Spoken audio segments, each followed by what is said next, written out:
Hi hello അസ്സാം വലൈക്കും welcome back. അപ്പോൾ ഇന്നത്തെ വീഡിയോ ഒരു സൂപ്പാണ് കേട്ടോ. വെജിറ്റേറിയൻ സൂപ്പാണ്. നല്ല ഹെൽത്തി ആയിട്ട് തന്നെ കുട്ടികൾക്കും അതുപോലെ വലിയവർക്കും ഒരുപോലെ ഉപയോഗിക്കാം കേട്ടോ. അപ്പോൾ നമുക്ക് വീഡിയോയിലോട്ട് പോകുന്നതിന് മുന്നേ ചാനൽ സബ്സ്ക്രൈബ് ചെയ്യാത്തവരാണെങ്കിൽ ഒന്ന് സബ്സ്ക്രൈബ് ചെയ്ത് കാണാം. അതുപോലെ തന്നെ വീഡിയോ കണ്ടിട്ട് ഇഷ്ടപ്പെടുകയാണെങ്കിൽ ലൈക്കും കൂടെ ഒന്ന് ചെയ്യണം കേട്ടോ.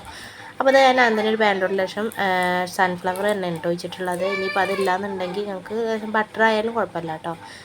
അപ്പോൾ ഇനി ഞാനതിലോട്ട് വെളുത്തുള്ളി അതുപോലെ തന്നെ ചെറുള്ളിയൊക്കെ നന്നായിട്ട് ചോപ്പ് ചെയ്ത് ഇട്ട് കൊടുത്തിട്ടുണ്ട്. ഒന്ന് നന്നായി വാടി വരട്ടെ കേട്ടോ. അപ്പോൾ ഇതൊന്ന് വാടി വരുമ്പോൾ നമുക്ക് ഇതിലോട്ട് നമ്മളെ വെജിറ്റബിൾസൊക്കെ ഓരോന്നായിട്ട് ഇട്ട് കൊടുക്കാം കേട്ടോ. അപ്പോൾ ഇത് ആദ്യം തന്നെ ഞാൻ ഇട്ട് കൊടുക്കുന്നത് ബീൻസാണ്, പിന്നെ ക്യാബേജ്, ക്യാരറ്റ്, ക്യാപ്സിക്കം ഉണ്ടെന്നുണ്ടെങ്കിൽ അതും കൂടെ ഇട്ട് കൊടുക്കാം കേട്ടോ. എൻ്റെ കയ്യിലില്ല.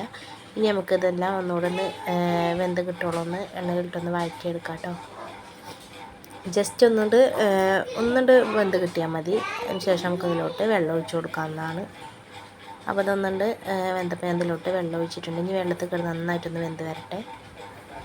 അപ്പോൾ നന്നായിട്ടൊന്ന് വെന്ത് കിട്ടിയിട്ടുണ്ട് നമ്മളെ വെജിറ്റബിൾസൊക്കെ. അതിന് ശേഷം ഞാൻ അതിലോട്ട് കോൺഫ്ലവർ കലക്കി വെച്ചിട്ടുണ്ട് കേട്ടോ. അതൊന്ന് തിക്കായി കിട്ടാൻ വേണ്ടിയിട്ടാണ്. നമ്മൾ സൂപ്പ് ഇവിടെ റെഡി ആയിട്ടുണ്ട് കേട്ടോ. വളരെ സിമ്പിളാണ് ഉണ്ടാക്കിയെടുക്കാൻ, അതുപോലെ തന്നെ കഴിക്കാനും അതിലേറെ ടേസ്റ്റ് തന്നെയാണ് കേട്ടോ. ഇനി ലാസ്റ്റ് സ്റ്റേജിൽ അതിലോട്ട് ലേശം പെപ്പർ പൊടിയും കൂടെ ഇട്ട് കൊടുക്കുന്നുണ്ട്. അപ്പോൾ ഇത് കുട്ടികൾക്കും ഒക്കെ നല്ല ഹെൽത്തി ആയിട്ടുള്ളൊരു സംഭവം തന്നെയാണ് കേട്ടോ. ഈ വെജിറ്റബിൾസ് കഴിക്കാത്ത മക്കൾക്കൊക്കെ യൂസ്ഫുൾ ആവും. അപ്പോൾ ഈ വീഡിയോ നിങ്ങൾക്ക് ഇഷ്ടമായെങ്കിൽ ലൈക്ക് ചെയ്യാൻ മറക്കല്ലേ കേട്ടോ. Thank you for watching.